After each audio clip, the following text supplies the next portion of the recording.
que aí o pessoal assiste depois. Então, olha só, questão 61. O nitrato de amônio é uma substância sólida de aspecto branco quando puro. Você está conseguindo visualizar o simulado aí? Está aparecendo para você? Tá? Então, é uma substância sólida de aspecto branco quando puro, formada pelos íons NH4+, que é o íon amônio, e NO3-, que é o íon nitrato. Esta substância não é inflamável, mas é altamente oxidante e reativa. Sua reação de decomposição gera como produto um grande volume de gases, o que torna o seu armazenamento inadequado, um grave problema, pois podem ocorrer explosões, como ocorreu em Beirute no dia 4 de agosto de 2020. A decomposição do nitrato de amônio pode ser representada pela reação. Então, está contando aqui o que aconteceu lá em Beirute, né? Que aconteceu aquela explosão em agosto, que foi devido à decomposição desse sal aqui, que é o nitrato de amônio, que na decomposição forma óxido de nitrogênio, que é o N2O, e água. Esta reação representa uma transformação, o quê? Então, primeiro, toda reação química é uma transformação química. Nós temos dois tipos de transformações: transformações físicas e transformações químicas. As transformações físicas são aquelas que não formam novas substâncias. Então, por exemplo, a transformação da água líquida em gelo. Não deixou de ser água, é a mesma substância. Então, é uma transformação física. Não mudou a substância, mudou só o estado físico. Já as transformações químicas são as reações químicas, são aquelas que formam novas substâncias. Então, aqui, ó, está formando N2O e água, novas substâncias. Então, é transformação química, ok? Agora, a gente tem que classificar, né, devido às alternativas aqui, está falando transformação química que envolve apenas substâncias simples, ou transformação química que envolve apenas substâncias compostas, química que envolve substâncias simples e compostas. Então, a gente já sabe que é química. Mas essas substâncias são simples ou compostas? Como que a gente determina isso? A partir do número de elementos presentes na molécula das substâncias. Então, por exemplo, aqui, ó, na primeira substância, né, no reagente, que é o NH4NO3, a gente tem o elemento nitrogênio, o elemento hidrogênio e o elemento oxigênio. Então, nós temos aqui 3 elementos. Significa que é uma substância composta, tá? Substância simples é aquela formada por apenas um elemento.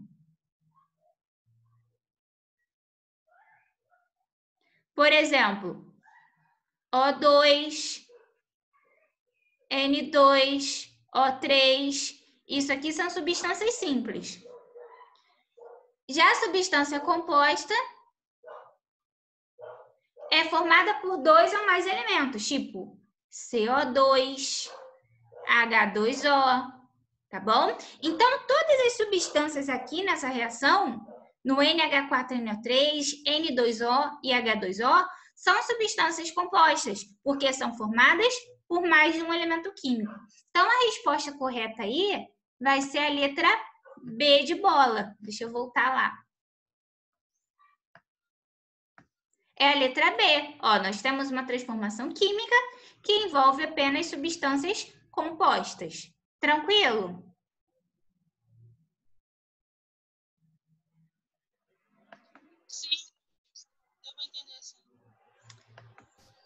Então, vamos para a próxima. Questão 62.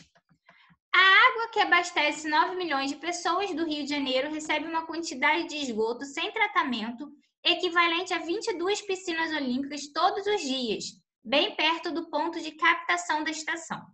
O tratamento dessa água se assemelha a uma operação de guerra. Logo na entrada da estação, grades e filtros retêm a parte mais sólida das impurezas.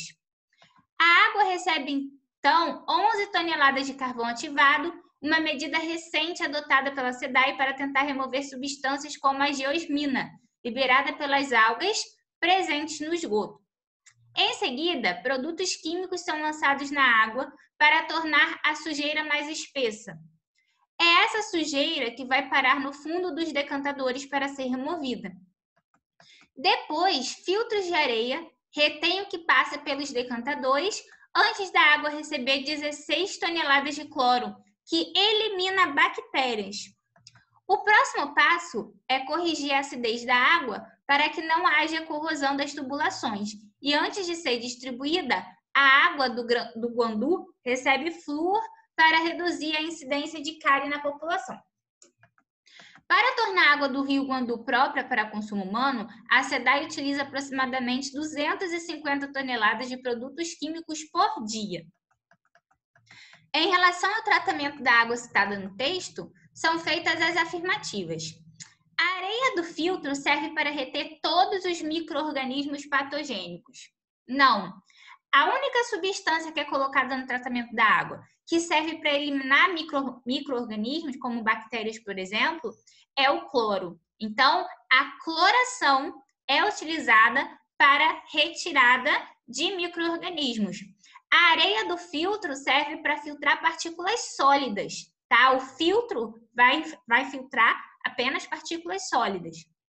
Questão 2. Nos decantadores, ocorre a deposição da maior parte dos sólidos oriundos da floculação. O que é decantador? O que é decantar? Decantar é quando a sujeira ela baixa, ela vai para o fundo do recipiente. Então, nos decantadores, aquela sujeira que fica ali como floco na água, ela, devido à densidade mais alta, né, ela vai abaixar.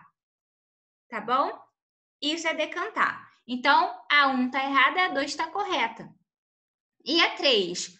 O cloro usado serve principalmente para facilitar a floculação. Não, como eu disse, o cloro é utilizado, né, para, no caso, eliminar os micro-organismos, tá bom? Então, a resposta correta e a alternativa correta, né, é apenas a 2. Então, a resposta correta é a letra B. Somente a afirmativa 2. Marque, né, assinale, no caso, se somente a afirmativa 2 estiver correta. É a letra B. Tá bom? Questão 63. E essas questões aqui estão bem parecidas com as questões do Enem, porque o Enem ele gosta muito de tratar dessas questões ambientais, tratamento de água e esgoto, né? Gosta muito de falar de combustíveis também. São questões que possuem textos. Então, ficou um simulado bem parecido com o Enem. Então, olha só, questão 63. Pesquisas feitas por importantes cientistas conduziram um modo lógico de organizar os elementos químicos, que se baseia em suas características. Trata-se da tabela periódica dos elementos. A tabela permite classificar e organizar informações a respeito da química dos elementos, muito deles com diferentes aplicações no nosso cotidiano, por exemplo. Então, deixa eu colocar aqui, eu vou abrir a tabela periódica para você. Lembrando que o Enem, ele não traz mais a tabela periódica, tá? Então, ele sempre vai passar informações necessárias para que a questão seja resolvida. Então, mesmo que você precise da tabela periódica para aquela questão, você vai conseguir fazer, porque o Enem ele vai te dar as informações necessárias. Só tem um porém. Por exemplo, você tem que saber quem é metal alcalino, quem é metal alcalino terroso, tá? Quem é halogênio na tabela periódica. Então, essas coisas são necessárias, tá? Então, é bom relembrar isso aí. Estou abrindo aqui a tabela.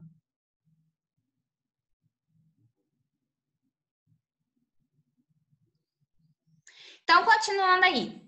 Então, a tabela permite classificar e organizar informações a respeito da química dos elementos, muitos deles com diferentes aplicações no nosso cotidiano. Por exemplo, o cálcio é um alcalino terroso usado na preparação do gesso.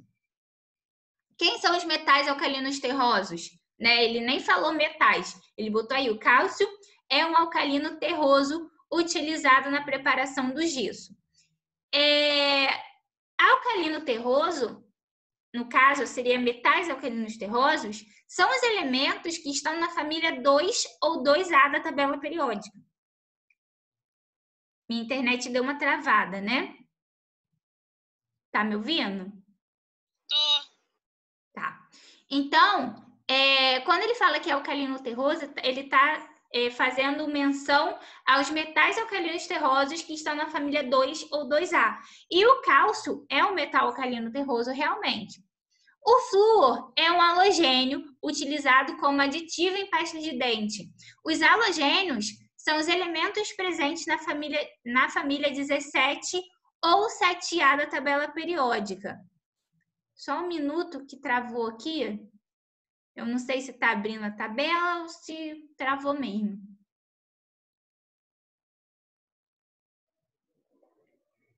Ah, tá abrindo a tabela. Mas voltando aqui enquanto abre. É que quando o Zoom está funcionando, né? Quando eu estou no Zoom, a internet fica muito lenta. Aí fazer as coisas por fora fica muito lento. E na terceira aí, o potássio é um alcalino utilizado como adubo químico. O potássio é um metal alcalino. Quem são os metais alcalinos na tabela periódica? São os elementos que estão na família 1 ou 1A. Sobre esses elementos, é correto afirmar que... Então, vamos lá. Deixa eu ver se já abriu aqui a tabela periódica. Abriu. Deixa eu compartilhar aí com você. Então, os elementos que possuem nomes especiais são esses aqui, olha. Família 1 ou 1A. Tá vendo a tabela aí? Tá aparecendo para você?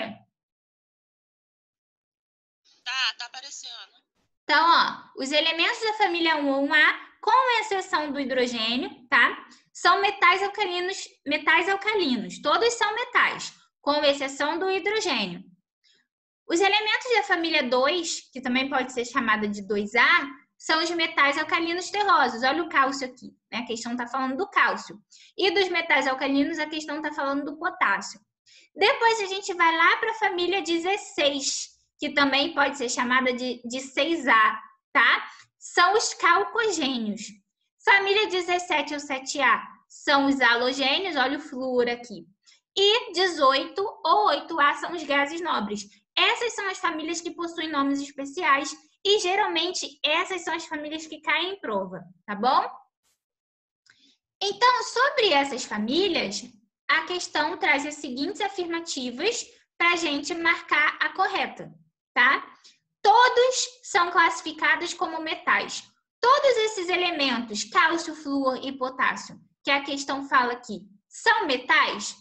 Não, o flúor não é metal. Como que eu sei, olhando na tabela periódica, quem é metal e quem é ametal? Basta a gente ver isso aqui, ó. Tá vendo essa escadinha? Tudo que está antes dela, com exceção do hidrogênio, é metal. Então, essa galera toda aqui, ó, só o hidrogênio que não, são metais. E o que está depois da escadinha são os ametais e os gases nobres, que são os elementos da família 18, tá? Então, a maioria dos elementos da tabela periódica são metais. A questão traz pra gente aí 3 elementos. O potássio, que está aqui, o cálcio, que está do lado dele, e o flúor, que está aqui do outro lado. Potássio e cálcio são metais, já o flúor não. Então, a alternativa A não está correta, porque o flúor não é um metal. Flúor e cálcio formam um composto de fórmula CaF2. Como que eu vou saber qual vai ser o composto formado entre cálcio e flúor? Aí a gente tem que lembrar das ligações químicas, não é isso? Relembrando, os metais, que são a maioria, né, das substâncias, dos elementos na tabela periódica, eles tendem sempre a perder elétrons. Então, metais, vou botar aqui, ó, tendem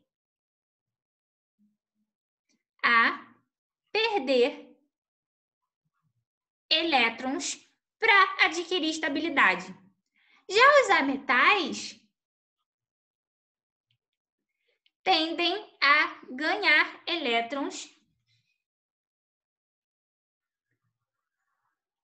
para adquirir estabilidade, tá? Então, metais perdem, a metais ganham. Aqui nós temos cálcio e flúor. O cálcio, então, por ser metal, perde elétrons. Quantos elétrons o cálcio vai perder? Simples. Como que a gente sabe? Pela família dele na tabela periódica ou pela distribuição eletrônica, tá? O cálcio, ele possui na sua camada, na sua última camada, né, por estar na família 2 ou 2A, 2 elétrons na camada de valência. E por ser metal, ele tende a perder esses 2 elétrons da camada de valência. Os metais perdem os elétrons da camada de valência para se estabilizar. Então, o cálcio perde 2 elétrons e forma o íon cálcio mais 2. Já o flúor, que é um halogênio, está na família 17 ou 7A, possui 7 elétrons na camada de valência. Para se estabilizar com 8 elétrons, basta ele ganhar 1, não é isso? Ele já tem 7. Então, para ficar estável com 8 elétrons, de acordo com a teoria do octeto, ele ganha 1. Ganhando um elétron, ele vai formar o íon F-1. Ok? Então, ó, quando perde, forma cátion, íon de carga positiva. E quando ganha elétrons que são partículas de carga negativa, ele fica mais negativo, forma ânions, íons de carga negativa. Então, ó, cálcio mais 2. Com flúor menos 1, cruza as cargas, né? Porque é ligação iônica, ligação que ocorre entre metal e ametal. A gente tem, ó, o 1 do flúor vem para baixo do cálcio e o 2 do cálcio vem para baixo do flúor. Então, a gente forma o CaF2. Então, a resposta correta aí é letra B de bola. Achamos a alternativa correta, tá bom? Tranquilo? Lembra disso? Não sei nem como eu acertei essa questão. Acertou? É uma questão. Tinha que lembrar de ligações, né? Eu fui chutando mais ou menos alguma coisa, mas eu lembro que eu acertei essa questão. Então tá bom. Vou apagar aqui, tá? Pode apagar? Pode. Porque senão quando a gente mexe a folha, o que eu escrevo vai junto. Então vamos para a próxima, né? Que é a 64. A 64 também é uma questão de ligação. Fala um pouco de ligação, né? Olha só. A queimada no Pantanal sul-mato-grossense já destruiu 1.100.000 hectares de vegetação do Cerrado brasileiro. Área equivalente a 9 vezes o tamanho da cidade do Rio de Janeiro, conforme o Instituto Brasileiro de Meio Ambiente, IBAMA. O fogo é tanto que é comum em cidades de Corumbá e Ladário ficarem encobertas por fumaça, prejudicando a respiração dos moradores. Segundo o Instituto Nacional de Pesquisas Espaciais, INPE, somente nas últimas 48 horas foram 193 focos de incêndio. Em relação ao gás carbônico gerado nas queimadas, podemos afirmar que é um composto iônico. Então, a gente novamente tem que lembrar das ligações iônicas. O que a gente tem que saber aqui? Quando que uma ligação iônica é formada? Sempre que a gente tiver metal e ametal. Então, as principais ligações são essas, ó. Iônica, que vai ocorrer quando a gente tiver ligação entre metal mais ametal ou metal mais hidrogênio, ok? Ligação covalente, que vai ocorrer quando a gente tiver ametal ligado a metal, ou ametal ligado a hidrogênio, ou hidrogênio ligado a hidrogênio. E ligação metálica, quando a gente tiver a ligação entre metais. Então, vou botar aqui, ó, ligação entre metais.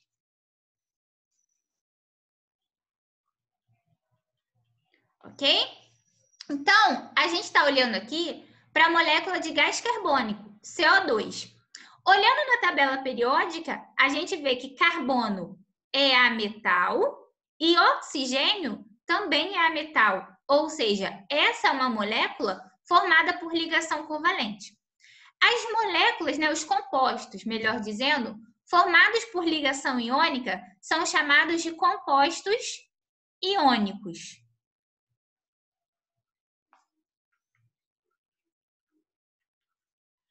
As moléculas, né, os compostos formados por ligação covalente, são chamados de compostos moleculares.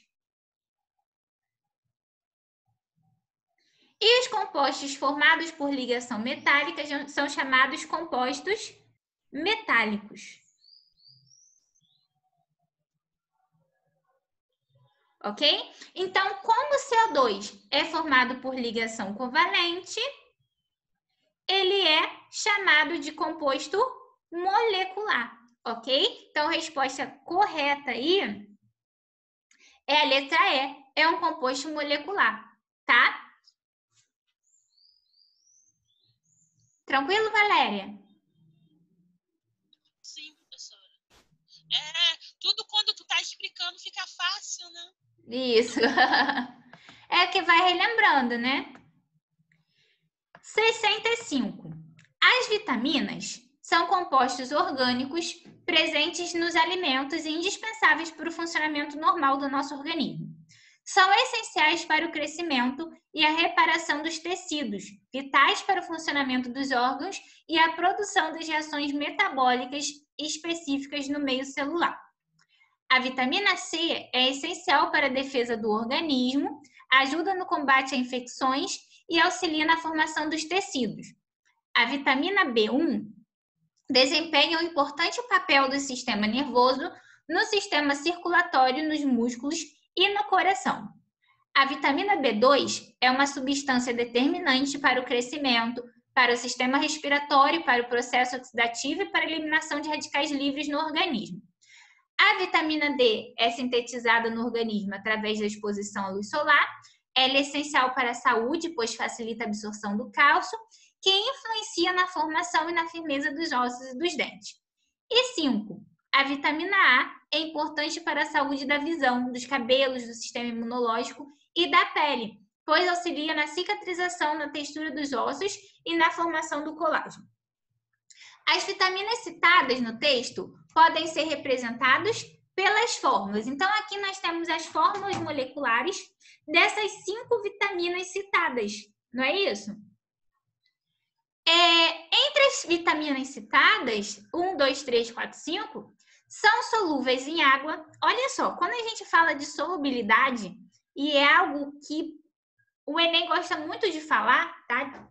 De cobrar, a gente tem que lembrar o seguinte, de polaridade. Na química, para facilitar, a gente usa a seguinte frase: semelhante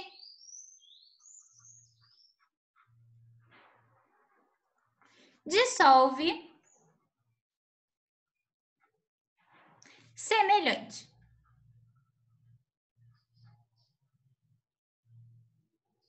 Ok? O que significa isso? Substâncias polares dissolvem substâncias polares. Substâncias apolares dissolvem substâncias apolares, ok? A água, H2O, né? É uma substância polar. Como que eu sei que a água é uma substância polar? Porque eu tenho diferença de eletronegatividade. Então, polaridade está diretamente relacionada à diferença de eletronegatividade. O que é a eletronegatividade? É a força com que um átomo puxa os elétrons numa ligação química. Então, eu tenho alguns átomos que puxam mais os elétrons e outros que não, que puxam menos. Como que eu vejo isso na tabela periódica? Vou colocar lá na tabela periódica para você ver como que isso funciona, como que a gente determina qual é o átomo mais eletronegativo e quem é o átomo menos eletronegativo. A eletronegatividade, ela vai crescer na tabela periódica na direção do flúor. Tá vendo o flúor aqui? A eletronegatividade cresce na direção dele, ó. Para cá, né? No caso da esquerda para a direita, e de baixo para cima. E a gente exclui a família 18, que é a família dos gases nobres, porque eles não fazem ligações químicas, né? Eles até fazem, mas no ensino médio, para o Enem, a gente coloca como se eles não fizessem, porque eles já são nobres, tá bom? Eles já são estáveis normalmente. Então, o flúor é o elemento mais eletronegativo da tabela. Depois vem o oxigênio, depois o nitrogênio e toda a galera que está próximo deles. Então, esse pessoal que está do outro lado, ó, no caso os metais lá do outro lado, eles são muito pouco eletronegativos, assim como o hidrogênio também é pouco eletronegativo, que ele está do lado oposto ao flúor, tá? Então, o flúor, oxigênio e nitrogênio, que a gente chama de FON, são os elementos mais eletronegativos da tabela, ou seja, são os que puxam com mais força os elétrons da ligação química. Então, na molécula de água, nós temos uma diferença de eletronegatividade muito grande entre oxigênio e hidrogênio, não é isso? Por quê? Porque o oxigênio, deixa eu colocar aqui de novo. O oxigênio é um dos elementos mais eletronegativos da tabela, ou seja, é um dos elementos que mais puxam os elétrons da ligação. Já o hidrogênio é pouco eletronegativo. Então, ó, o oxigênio está puxando os elétrons para ele das duas ligações. Então, ele vai ser o polo negativo da molécula. Os elétrons estão mais próximos dele. Lembrando que elétrons são cargas negativas. Então, os elétrons estando mais próximos dele, ele vai ser o polo negativo da molécula. E os hidrogênios são o polo positivo. Se eu tenho polos, eu tenho molécula polar. Já aqui, nas vitaminas, nós temos compostos orgânicos, tá bom? Compostos orgânicos, a gente vai determinar se é polar ou apolar, ou se é muito polar ou pouco polar, pelo número de elementos oxigênio, por exemplo. Oxigênio, nitrogênio, flúor presente na molécula. Por quê? Se a gente tiver um composto orgânico formado apenas por carbono e hidrogênio, por exemplo, esse aqui, no 4, nós temos aqui uma cadeia de carbono e hidrogênio muito grande, estão vendo aqui? E só aqui embaixo eu tenho um OH. Essa parte da cadeia aqui é polar. Mas a parte que contém apenas carbono e hidrogênio é apolar. Então, sempre que a gente tiver um hidrocarboneto, né? No caso, um composto orgânico formado apenas por carbono e hidrogênio, ele vai ser apolar. É o exemplo, por exemplo, da gasolina, do óleo, tá? Então, aqui eu tenho uma parte da molécula apolar muito grande e uma parte polar pequenininha. A água é bastante polar. Então, essa substância aqui, 4, vai dissolver em água? Não, porque a parte apolar dela é muito grande, se comparada à parte polar. Lembra? Semelhante dissolve semelhante. Polar dissolve polar. Essa molécula aqui é mais apolar do que polar. A mesma coisa acontece na 5. Olha só, eu tenho uma parte aqui só de carbono e hidrogênio grandona. Então, essa parte é apolar. E uma parte com hidroxila pequenininha, ó. Essa parte aqui é polar. Então, ela vai dissolver em água? Não, porque a parte apolar é muito maior do que a parte polar. Já essa aqui, a 1, olha só quanta hidroxila. Quanto OH aqui? Oxigênio com hidrogênio dá diferença de eletronegatividade muito grande, né? Então, o oxigênio é o polo negativo, o hidrogênio é o polo positivo, né? Isso está acontecendo aqui na molécula praticamente toda. Ó, aqui, aqui, aqui, aqui, aqui tem oxigênio também, então tem diferença de eletronegatividade. Então, essa molécula aqui é altamente polar, assim como a água. Então, ela vai dissolver na água. A mesma coisa essa aqui, ó. Aqui nós temos nitrogênio, que também é um elemento muito eletronegativo, né? Só lembrar do FON, flúor, oxigênio e nitrogênio. Então, ó, nitrogênio aqui, nitrogênio aqui, nitrogênio aqui, OH aqui, enxofre aqui, tá? Então, aqui eu tenho uma diferença de eletronegatividade grande. Tenho uma molécula, então, polar. Vai dissolver na água? Sim. E a mesma coisa na 3, ó, hidroxila aqui, hidroxila aqui, hidroxila aqui, hidroxila aqui, nitrogênio, nitrogênio, nitrogênio, oxigênio. Então, também é polar, altamente polar, né? Então, dissolve na água, ok? Então, quanto maior a cadeia de carbonos e hidrogênios presentes na molécula, mais apolar essa molécula vai ser e menos solúvel em água ela vai ser, tá bom? Então, as substâncias aí, as vitaminas citadas que são solúveis em água são 1, 2 e 3, letra A. Entendido? Entendido. Vai marcando, fica tão claro, né? É. Fica muito mais nítido. Isso aí. Pode apagar aqui? Ou você está copiando? Não, pode apagar. Questão 66. Essa também é sobre polaridade, ó. 3 experimentos envolvendo a mistura de gasolina, etanol e água foram realizados. A mistura gasolina e água formou um sistema heterogêneo. Por quê? Como eu falei para você, gasolina é apolar. Então, não vai se misturar em água, tá? Gasolina é hidrocarboneto. Hidrocarboneto é sempre apolar.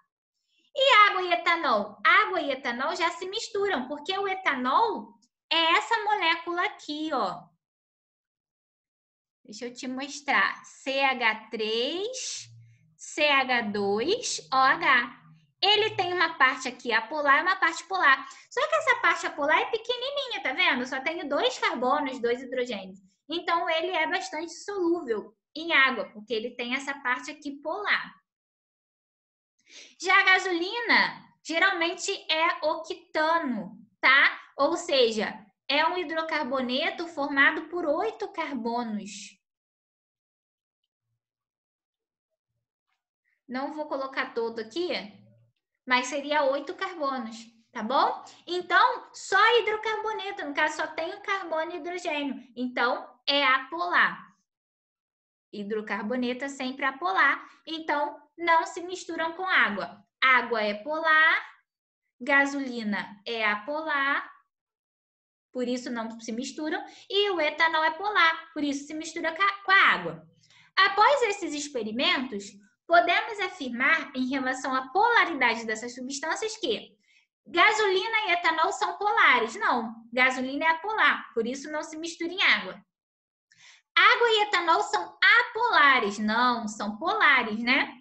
Gasolina é polar? Não. Etanol é polar? Sim. Por isso que se mistura em água. Água é polar, etanol também é polar. Por isso que se mistura. Tranquilo? Então, ficou fácil, né, de saber essa, porque a gente já tinha visto a anterior. Então, essa ficou... Essa ficou também fácil, porque o desenho também ficou bem claro. Deu para identificar também bem ficou. Isso aí, também ficou bem claro. Que marcar a cor do desenho. Isso. Isso mesmo. 67, estamos acabando, vai até 70. De novo, essa questão fala da explosão em Beirute. Eles gostaram desse assunto. Olha só, explosão em Beirute. Provavelmente vai cair no Enem, vocês vão ver. Porque quando acontece assim algum fato, né, atual, eles costumam colocar no Enem. Então, ó, explosão em Beirute deixa mais de 100 mortos e 4.000 feridos. Uma explosão na região portuária de Beirute deixou mais de 100 mortos a cerca de 4.000 feridos em 4 de agosto de 2020, segundo a contagem oficial do governo do Líbano e da Cruz Vermelha. A suspeita é que a explosão tenha partido de um armazém que guardava 2.750 toneladas de nitrato de amônio. O nitrato de amônio pode ser produzido a partir da reação NH3 mais HNO3, produzindo NH4NO3. Então, é amônia reagindo com ácido nítrico, formando o sal nitrato de amônio.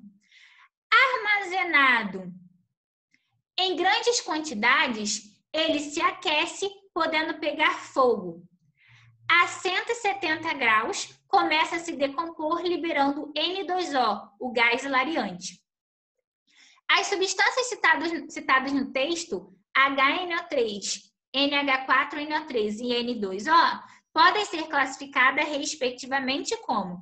Cara, essa questão é muito fácil. A gente tem que lembrar das funções inorgânicas.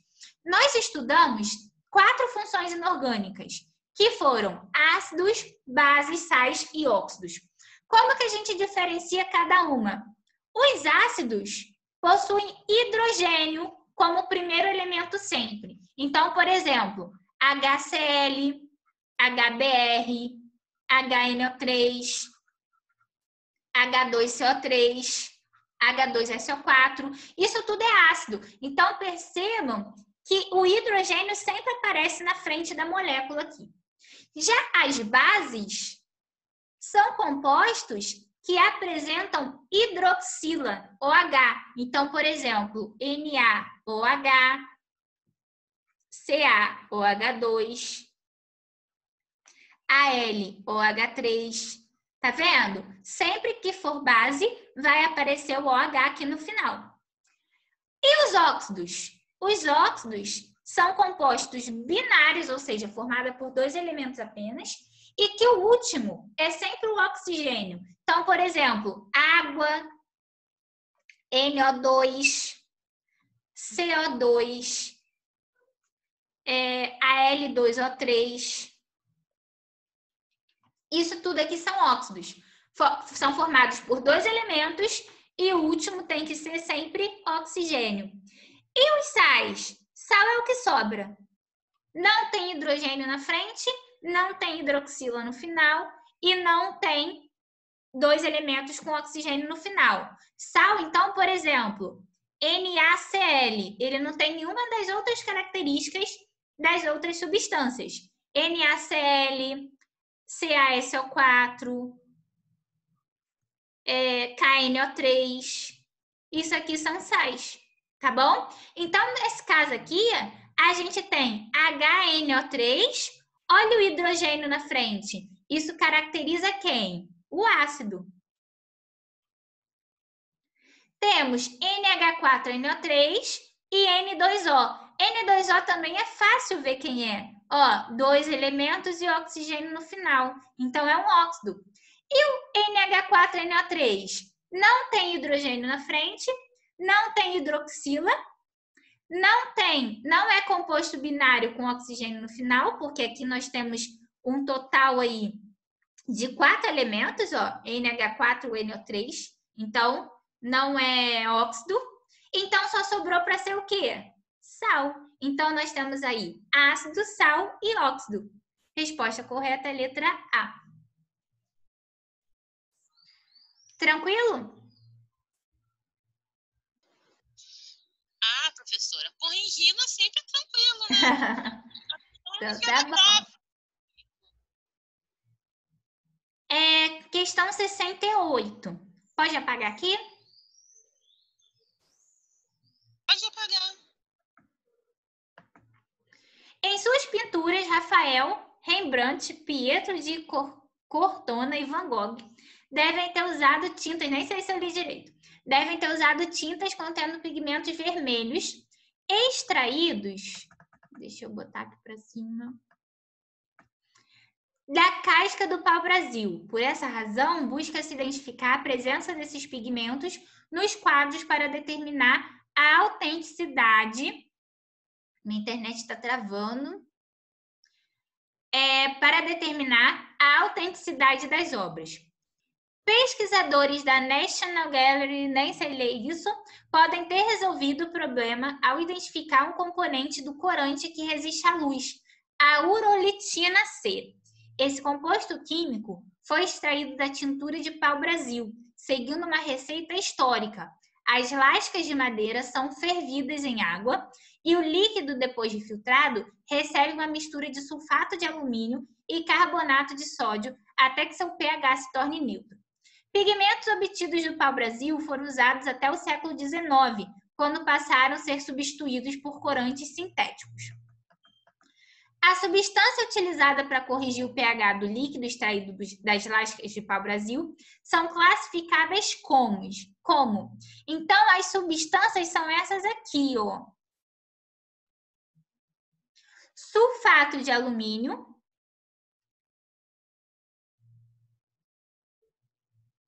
e carbonato de sódio, né?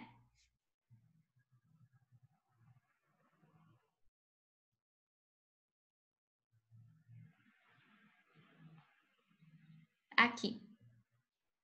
Ok? Então, essas duas substâncias são o quê? Sulfato de alumínio é o Al2SO4-3.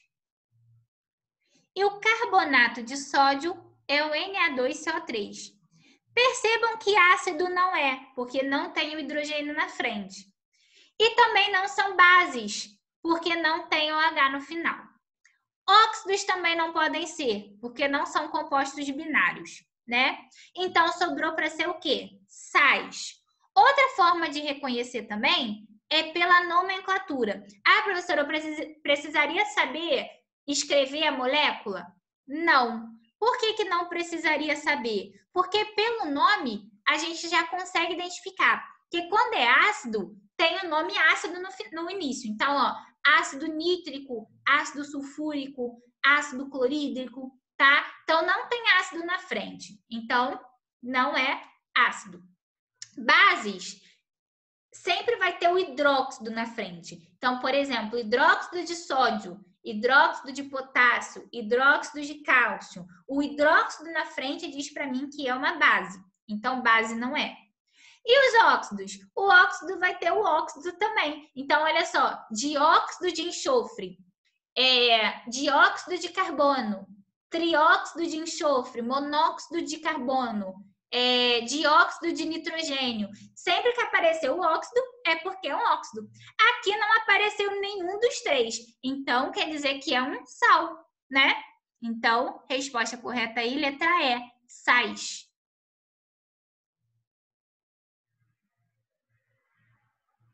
Também fácil, né?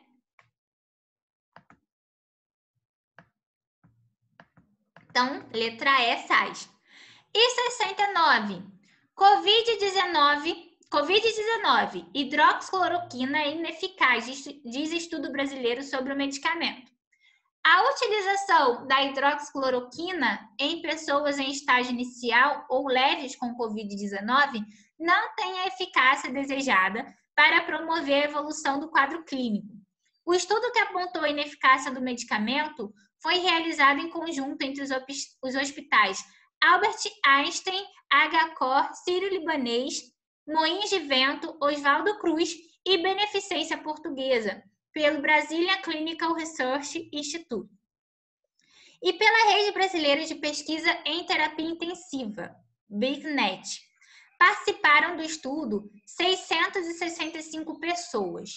Outro ponto de destaque do estudo foi que nos grupos medicados com a hidroxicloroquina, houve com frequência alterações em exames de eletrocardiograma e variações que podem mostrar lesão hepática. A hidroxicloroquina pode ser representada pela fórmula estrutural, então é essa estrutura aqui. A fórmula molecular da substância é: como que a gente identifica a fórmula molecular de uma substância? Simples, contando o número de átomos de cada elemento químico presente nessa molécula.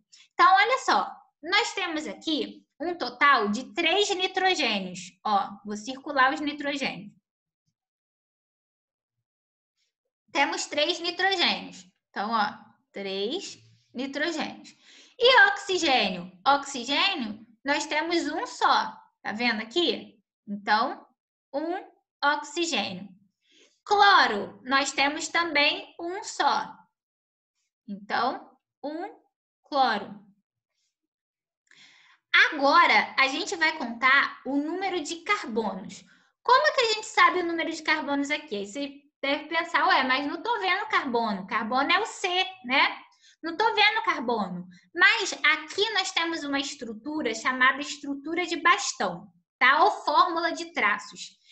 Cada nozinho dessa estrutura, né? Cada vértice é um carbono. Então, olha só, nós temos um carbono aqui, 1, 2, 3, 4, 5, 6. Aqui nós temos mais, ó, 7, 8, 9. Aqui 10, aqui a pontinha também é 11, 12, 13, 14, 15, 16, 17 e 18. Então, nós temos 18 carbonos. E hidrogênio? Só falta contar hidrogênio agora. Alguns hidrogênios estão aparecendo, como esse aqui e esse aqui. Outros estão subentendidos. Como que eu sei onde eles estão? Cada carbono faz 4 ligações. Então, se esse carbono não estiver fazendo 4 ligações, é porque tem um hidrogênio escondido ali. Então, olha só. Esse carbono aqui, ele está fazendo 3 ligações, tá vendo? Ó, 1, 2, 3. Então, para 4 falta 1. Então, tem um hidrogênio aqui. A mesma coisa acontece aqui, ó. 3 ligações, 1 hidrogênio. Aqui também tem um hidrogênio. Aqui já completou, ó, 4 ligações. Aqui também. Aqui falta um hidrogênio. Hidrogênio.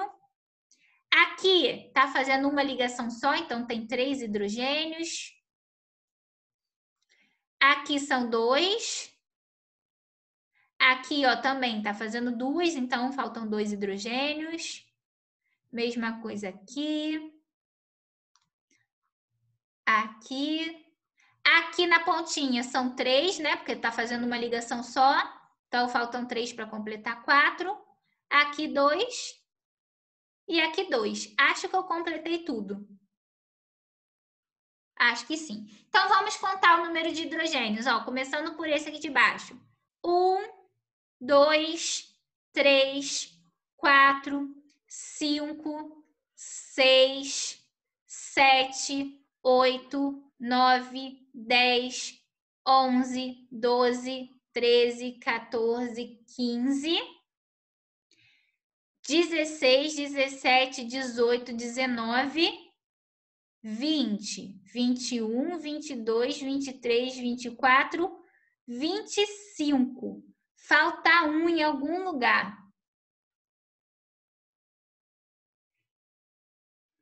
Por quê? É C18, né? Nós já contamos C18. Um cloro, 3 nitrogênios e um oxigênio. Só pode ser essa. Então, são 26 hidrogênios. Tá faltando um, ou eu esqueci de contar, ou eu esqueci de colocar aqui.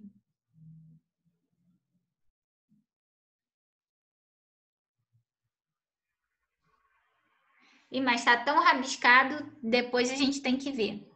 É ali perto do HN parece que você colocou um pauzinho.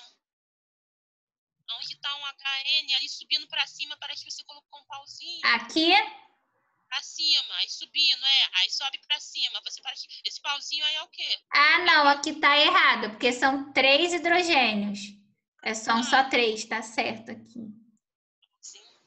Ah, aqui, ó, achei. Aqui tem um hidrogênio, ó, nesse carbono aqui, que é 1, 2, 3. Ele tá fazendo 3 ligações, faltou um hidrogênio. Então, tá certo. Letra A, C18H26, ClN3O, tá bom? E a última questão. Nossa, rabisquei tanto isso aqui, né? Ficou tudo embolado. Mas você conseguiu entender? Consegui. Então, tá bom. Vou apagar aqui, tá? Pra gente ir pra próxima.